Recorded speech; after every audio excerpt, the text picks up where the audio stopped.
Assalamualaikum warahmatullahi wabarakatuh. Perkenalkan kami dari kelompok 4 kelas PGSD 8. Nah, pada kesempatan kali ini kami akan mempresentasikan apa yang ada di LMS bagian demonstrasi kontekstual topik 7 mata kuliah etika dan profesionalisme guru. Namun sebelum itu perkenankanlah kami memperkenalkan anggota kelompok kami terlebih dahulu. Yang pertama ada Mbak Faradila Nurbadria, kemudian ada Mbak Halimatus Sa'diyah, ada juga Mbak Khairun Nisa, kemudian yang keempat ada Mbak Rosa Ayudia Firdausa, dan yang terakhir saya Sastinanda Jayanti. Nah, kami akan menjelaskan instruksi dari demonstrasi kontekstual yang mana dalam instruksi tersebut berbunyi, masing-masing kelompok silahkan mendemonstrasikan rancangan pembelajaran yang sudah dibuat pada tahap demonstrasi di atas, sesuai dengan hasil analisis potensi dan kendala yang ada di sekolah tempat Anda melaksanakan PPL. Setelah itu, silakan mengevaluasi demonstrasi yang telah dilakukan masing-masing kelompok secara lisan. Apakah rancangan pembelajaran tersebut yang telah didemonstrasikan termasuk rancangan yang kreatif dan inovatif? Nah, pada kali ini kami sudah menayangkan apa yang akan kami analisa, yakni modul ajar. Nah, kami juga akan menyampaikan yang pertama, potensi di SDN Sawo Jajar 6, tempat kami PPL. Kemudian kendala yang ada di SD tersebut. Kemudian kami juga akan menjelaskan evaluasi modul kekreatifan kegiatan pembelajaran dan strategi yang digunakan, kemudian kekreatifan LKPD, dan juga kekreatifan asesmen. Untuk yang pertama terkait dengan potensi yang ada di SDN Sawo Jajar 6, tempat kami PPL akan dijelaskan oleh Mbak Farah Dila Nurbadria. Kepada Mbak Farah, kami persilahkan. Baik, terima kasih atas kesempatannya. Di sini saya akan menjelaskan mengenai potensi yang ada di SDN Sawo Jajar 6. Nah, karena letak dari SDN ini berada di tengah-tengah kota dan juga berada di perumahan, jadi secara keseluruhan fasilitas di sekolah ini sangat memadai. Nah, karena didukung oleh fasilitas tersebut, selain itu juga didukung oleh orang tua siswa, kebanyakan di peserta didik di sekolah ini berpikir kritis, memiliki pikiran yang kritis. Karena selain didukung oleh fasilitas tadi, dukungan orang tua, dan juga beberapa dari peserta didik itu sering mengikuti bimbel, baik dari guru sekolah tersebut maupun dari luar. Nah, untuk penjelasan selanjutnya akan dilanjutkan oleh Mbak Halimah. Oke, terima kasih Mbak Farah atas waktunya. Di sini saya akan menjelaskan kendala yang ada di SDN Sawo Jajar 6. Di mana kendala di SDN Sawo Jajar 6 ini sangat minim sekali karena SD-nya itu sangat berkualitas dan memiliki fasilitas yang lengkap. Akan tetapi di sini saya akan tetap menjelaskan bahwa di SDN Sawo Jajar 6 ini memiliki kendala. Yang pertama itu listriknya sering mati tiba-tiba dan wifi-nya juga kadang-kadang itu koneksinya kadang-kadang sinyalnya buruk, kadang-kadang juga baik. Jadi koneksi wifi-nya itu kurang mendukung. Akan tetapi dari fasilitas yang ada di sekolah itu sudah sangat mendukung karena di SDN Sawo Jajar 6 ini di dalam kelas itu dilengkapi dengan LCD, proyektor, mic, dan lain sebagainya. Mungkin sedikit kendala yang bisa saya sampaikan yang ada di SDN Sawo Jajar 6, yang untuk selanjutnya evaluasi akan dilanjutkan oleh teman kami yaitu Mbak Nisa. Silahkan Mbak Nisa. Baik, terima kasih atas waktunya. Di sini saya akan menjelaskan tentang evaluasi modul kekreatifan kegiatan pembelajaran dan strategi. Di mana yang pertama, menurut kami, modul ini sudah sesuai dengan kebutuhan peserta didik, di mana ini telah memenuhi kebutuhan gaya belajar peserta didik yang terdiri dari visual, auditory, dan kinestetik, yang mana gaya belajar tersebut didapatkan dari asesmen diagnostik.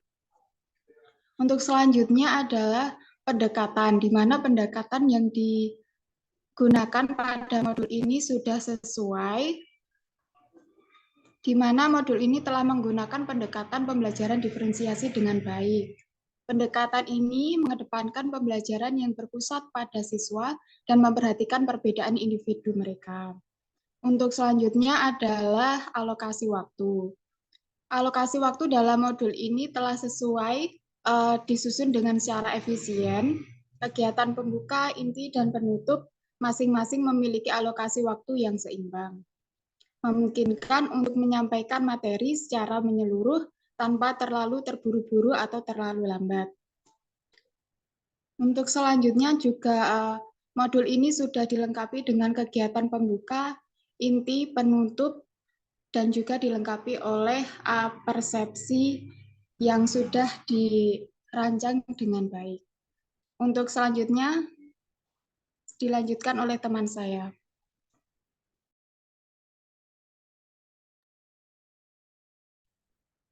Baik, terima kasih atas kesempatannya. Di sini saya akan menjelaskan mengenai kekreatifan asesmen dan juga LKPD. Di sini LKPD-nya itu sudah sesuai dengan kebutuhan peserta didik, yang mana sesuai dengan gaya belajar peserta didik, dan ini didapatkan dari asesmen awal atau asesmen diagnostik. Jadi di asesmen diagnostik itu ada asesmen diagnostik non-kognitif. Jadi seperti yang tertera di situ, peserta didik nanti akan menulis hobinya apa, kemudian juga ke bawah Mbak Sasti. Nah, juga memilih suka belajar dengan apa, misalnya mendengarkan atau melihat gambar atau belajar sambil bergerak. Kemudian dari hasil asesmen diagnostik tersebut digunakan untuk merancang LKPD yang sesuai dengan gaya belajar tadi. Kemudian ini asesmen diagnostik kognitifnya ke atas, Mbak. Nah, itu juga sudah menggambarkan pengetahuan awal seperti menggunakan pertanyaan basic apa itu konjungsi, kemudian apa saja fungsinya, dan peserta didik juga diminta untuk menyebutkan konjungsi yang mereka ketahui. Kemudian ke bawah, Mbak, untuk LKPD-nya. Nah, di sini sudah dirancang menyesuaikan dengan gaya belajar peserta didik seperti yang auditori. Jadi di auditori itu peserta didik nanti diminta untuk membuat atau menentukan kalimat majemuk beserta konjungsinya melalui video yang disajikan. Jadi nanti peserta didik menyimak dan mendengarkan, kemudian mengerjakan LKPD-nya. Kemudian yang kedua, untuk kelompok visual, jadi nanti disajikan gambar seperti yang tertera itu, kemudian peserta didik nanti akan mengurutkan gambarnya. Kemudian yang untuk kelompok kinestetik atau yang suka bergerak, nantinya kelompok akan diminta untuk menyusun puzzle dengan benar. Kemudian membuat kalimat majemuk dari gambar yang sudah disusun dari puzzle tersebut. Jadi di sini mulai dari asesmen dan juga LKPD-nya sudah sesuai dengan kebutuhan peserta didik dan dikemas secara kreatif. Selanjutnya, untuk penjelasan selanjutnya akan disampaikan oleh teman saya. Baik, terima kasih. Pada kesempatan kali ini saya akan menyampaikan terkait evaluasi modul kekreatifan asesmen. Nah, seperti yang telah dijelaskan Mbak Rosa sebelumnya, bahwasannya di sini asesmennya itu sudah terdapat pada LKPD. Nah, untuk yang pertama yaitu asesmen diagnostik. Di sini sudah tersedia asesmen diagnostik kognitif dan juga non-kognitif yang dikemas secara menarik dan juga colorful. Kemudian, terkait dengan LKPD-nya, ini sudah menunjukkan asesmen formatifnya di mana guru ingin menilai progres peserta didik saat kegiatan pembelajaran. Nah, untuk asesmen sumatifnya, guru sudah merancang sedemikian rupa berupa lembar evaluasi di mana lembar evaluasi ini digunakan untuk mengetahui atau mengukur kemampuan belajar peserta didik terkait dengan kalimat majemuk dan juga konjungsi.